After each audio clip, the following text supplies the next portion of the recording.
혹시 리카싱이라는 이름 들어보신 적 있으신가요? 아마 지금 이 영상을 보고 계신 분들 중 대부분은 그 이름이 낯설 거라고 생각합니다. 하지만 이 사람, 한때 아시아 전체에서 가장 부유했던 인물입니다. 정확히 말하면 홍콩 GDP의 3%를 혼자 책임졌던 그야말로 경제를 움직이는 거인이었습니다. 그런데요, 이 엄청난 부자의 출발점이 어디였는지 아세요? 찻집 종업원입니다. 하루 종일 찻잔을 나르고 잔심부름을 하던 소년이었어요. 그럼 어떻게 그런 사람이 되었을까요? 이 영상에서는요, 찻집에서 시작된 그의 인생이 어떻게 아시아 최고 부자라는 결과로 이어졌는지, 그가 어떤 삶의 태도와 선택을 했는지, 그리고 우리에게 어떤 배움이 되는지를 차근차근 풀어드릴게요. 1940년대 중국 남부는 여전히 전쟁과 가난 속에 있었습니다. 그 속에서 리카싱이라는 소년이 있었습니다. 그는 겨우 14살. 한창 학교에서 친구들과 어울리며 미래를 꿈꿀 나이였죠. 하지만 그의 인생은 산산이 무너져 버립니다. 아버지가 폐결핵으로 세상을 떠난 겁니다. 그리고 아버지를 잃은 그날, 리카싱은 문득 이런 생각이 들었다고 해요. 나도 아버지처럼 죽을 수 있겠다. 그는 더는 아이일 수 없었습니다. 남겨진 가족, 어머니와 동생 셋을 부양해야 했기 때문입니다. 그래서 그는 결단을 내립니다. 학교는 잠시 그만두자. 공부는 나중에 하고 지금은 가족을 살려야 한다. 이때의 선택은 그의 인생 전체를 바꾸는 분기점이 됩니다.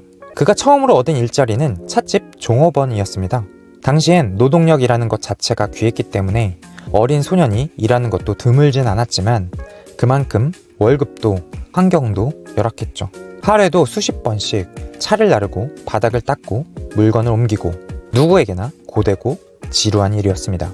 하지만 리카싱은 그 지루한 시간을 그냥 흘려보내지 않았습니다. 그는 일을 하면서 사람을 관찰하기 시작합니다.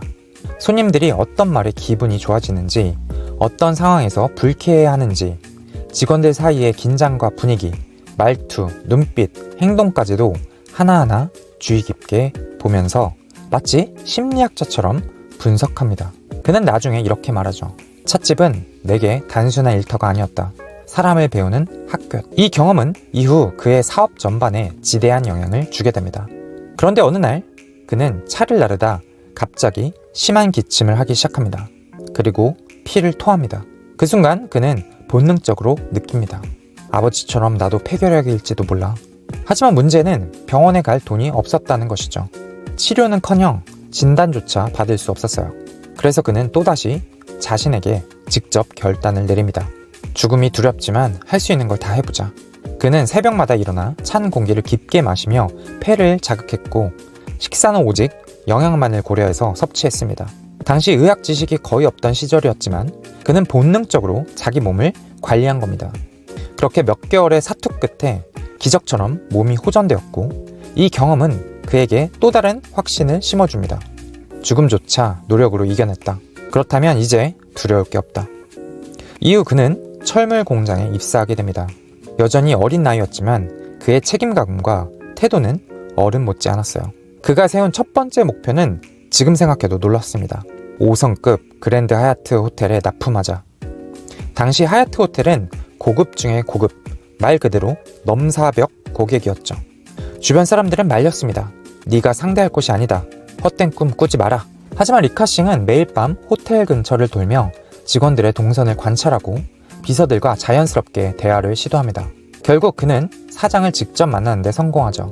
그 자리에서 그는 호텔 철문 사용상의 문제점과 개선 방향을 조사한 내용을 바탕으로 논리적으로 설명합니다. 사장은 반신반의하며 직원들에게 실제 조사를 지시했고 그 결과는 모두 사실이었습니다. 결국 하얏트 호텔은 500개 대량 주문을 리카싱에게 맡깁니다. 찻집에서 익힌 관찰력, 영업 전선에서 다져진 표현력, 그리고 매일 밤 1시간 더 생각한 그 시간들이 그의 첫 큰 성과를 만들어낸 겁니다. 이후 그는 미래 산업에 대한 가능성을 보고 플라스틱 공장으로 이직하게 됩니다. 하지만 여기에서도 처음엔 아무런 성과가 없었어요. 그러다 어느 날 그는 제품을 들고 한 도매점에 도착합니다. 그런데 직원들이 제품엔 관심도 없고 가게 안을 청소만 하고 있었어요. 그 순간 리카싱은 어떤 말도 하지 않고 청소를 돕기 시작합니다. 대화도 설명도 없이 조용히 바닥을 닦고 유리를 닦았습니다. 그 행동에 직원들은 놀랐고 그의 진심이 보였습니다. 그는 그날 첫 제품을 판매하게 됩니다. 그는 이 경험을 이렇게 정리합니다. 판매란 단순한 거래가 아니다. 내 신뢰를 전하는 것이다. 그는 돈이 없었지만 언제나 책을 가까이 했습니다. 중고 영어 잡지, 고전 철학, 경영 관련 서적. 시간을 쪼개며 스스로 공부하는 삶을 살았고 그 공부가 결국 미래를 내다보는 눈을 만들어줍니다. 어느 날 그는 한 영어 잡지에서 플라스틱 산업의 폭발적인 성장 전망을 접합니다. 그는 이걸 읽자마자 확신에 가까운 판단을 내립니다. 철은 곧 플라스틱에 자리를 내어줄 것이다. 홍콩도 예외가 아니다. 그 예측은 실제로 맞아떨어졌고 그는 누구보다 먼저 플라스틱 사업에 뛰어들어 아시아 최고의 사업가로 올라서게 됩니다. 리카싱의 인생에서 우리가 정말 배워야 하는 건 돈 버는 기술이 아닙니다. 그보다 훨씬 더 중요한 삶의 태도와 원칙입니다. 첫째, 인간관계의 심리. 사람을 먼저 이해하라.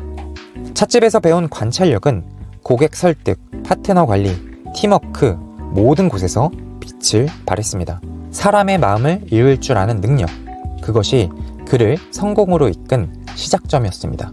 둘째, 1시간 더 일하고 1시간 더 생각하라. 남들보다 조금만 더 노력하는 것이 곱셈의 결과를 가져옵니다. 그가 늘 강조한 건 덧셈이 아니라 곱셈의 노력이었습니다. 셋째, 공부를 통해 새로운 시각을 가져라.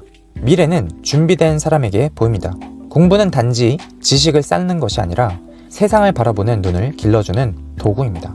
리카싱은 말합니다. 돈이 없다는 이유로 도전을 미루지 마라. 실패는 성장의 재료이며 도전은 언제나 가치를 남긴다.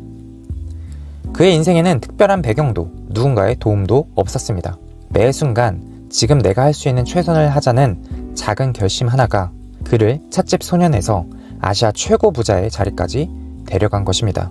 지금 여러분은 어떤 선택 앞에 서 있나요? 아직 늦지 않았습니다. 운명은 오늘도 당신의 선택으로 다시 쓰이고 있습니다. 당신의 미래를 응원합니다. 지금까지 책은 동사되었습니다. 감사합니다.